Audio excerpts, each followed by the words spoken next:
Well, following on from that, this afternoon, our Minister of Forestry, Fisheries and Environmental Affairs, Barbara Creasy, delivered her department's budget vote for the 2022-2023 financial year to the National Assembly. She joins me now. Minister, good evening to you, and thank you very much indeed for your time today on The Pulse. From the first line of your speech, it's pretty clear you agree with the United Nations Secretary-General Antonio Guterres. You say climate change-induced disasters are the biggest threat to people today. What are you going to try and do to mitigate that risk, to lessen that risk to us in South Africa? Good evening and greetings to all your listeners. Yes, indeed. I think that climate change-induced disasters are the biggest threat to people, economies and the natural world today. And of course, South Africa is quite well advanced in putting in place our architecture, both for mitigation of greenhouse gas emissions. Last year, we submitted a very ambitious revised nationally determined contribution to reducing greenhouse gases to the UNFCCC. We are also putting in place this year what we call sectoral emission targets. So if we know what the country target is for reducing greenhouse gas emissions, then all different sectors of the economy have to have their own targets so that they come to the party and contribute. Of course, the recent events that we've seen in KwaZulu-Natal have also told us that we can waste no time in putting in place climate adaptation strategies. Now, these strategies have long been developed, but I think one of the challenges we face is that they haven't necessarily been integrated into the planning and budgeting cycles of government, and this is a matter that requires urgent attention.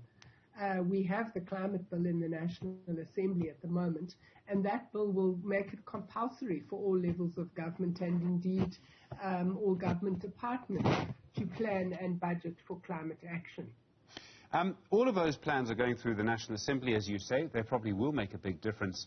And Minister, I'm sorry to bring it back to where these things always come back to, but they always seem to come back to Eskom because of the emissions that the coal-fired power stations, particularly in Mpumalanga, put into the air. So let me put the question this way. I realize you're not the Minister for Energy or the Minister for Eskom, which is public enterprises, but you are the Minister for Environmental Affairs. With what you know at this stage, do you believe that Eskom's emissions will decline, will be reduced significantly over, let's say, the next 10 years? Well, I think what we do know is that Eskom has a number of coal-fired power stations that are due for decommissioning. And the question that is on everybody's mind is what forms of energy generation are going to replace those coal-fired power stations. And obviously, our integrated resource plan has a considerable increase of renewables. There's also provision made for gas, battery storage, and so on. So I think that really is a key issue which relevant authorities must be giving attention to. I think where our department comes in is into this thing that we call the just transition. And really what that's all about is saying that workers and communities in these towns in Mpumalanga where coal-fired power stations are due for decommissioning must have an equal opportunity to access the benefits of new forms of energy generation and, of course, new forms of enterprises that may spring up as a result of different energy mixes.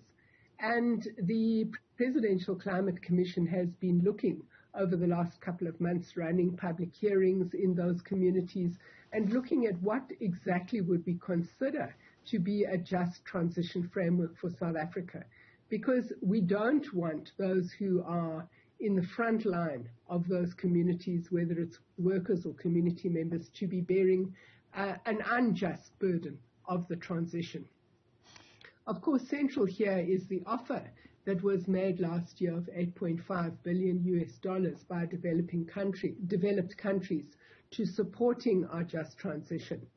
And as you know, President Ramaphosa appointed Mr. Daniel Manele to interrogate exactly what is in this package. That process is well advanced, and in due course, I'm sure he will be taking a recommendation to our cabinet. Of course, we know that Eskom's balance sheet is not healthy. We know their ability to borrow is not healthy. So part of what we need to understand is what is in the package so that we're not adding to the sovereign debt, and we have either concessional financing or grant-based financing that can help us with the very complex questions of reskilling and upskilling workers and communities for new industries. A big part of climate change is the ability, and unfortunately will be the ability, to predict what the technical people call adverse weather events. I think I'll just call them big storms. The Weather Service, the South African Weather Service, we've seen a sort of complaint that they don't have enough money. Now, just to be clear, I don't think anyone's seriously saying they can't give storm warnings. They do need money to upgrade the hundreds of weather monitoring centres that they have around the country. These are small little centres that basically give the Weather Service the conditions on the ground that allows them to predict the weather. Are you able to make sure the Weather Service gets the money it needs? We're probably going to need it more in the future than we've needed it in the past. Absolutely, Stephen, and we've already allocated 100 million rand over a 3-year period, started last year, to, first of all, upgrade a number of stations. What we know is that new forms of radar technology can not just predict general weather conditions, but can actually tell you about specific storms in specific geographic locations. We need that information. But what we also need is that, unfortunately, like a lot of other infrastructure in our country, some of our weather stations have been vandalized. We're in the process of moving those stations into the precincts of police stations or schools where they will be safer. And obviously we do have to replace damaged equipment, and that is what this particular transfer that we are making to the Weather Bureau is all about.